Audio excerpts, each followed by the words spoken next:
All right, guys, I'm going to do this in real time with you guys. I'm going to reset the service B light. Did an oil change, replaced the air filter. So the first thing you want to do is you want to press the start stop button so that the airbag light's on.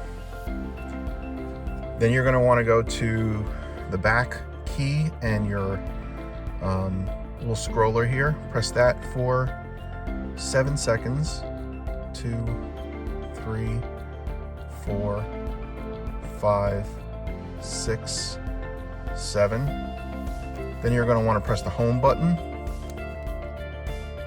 and you're going to be able to scroll to the left and get into your workshop mode. So the reason why you're doing that is so the 7 seconds and pressing your home button is so you can get into workshop mode.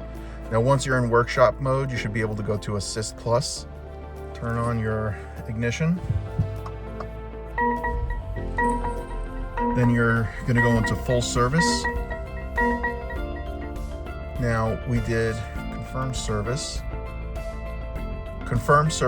and we put oil grade 229.51.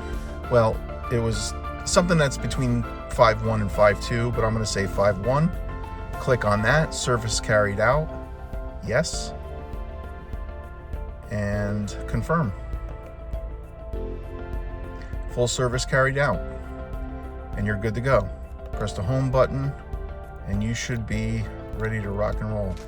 Go back into your trip odometer, and then you should be ready to go. So you're good to go after that. Good luck.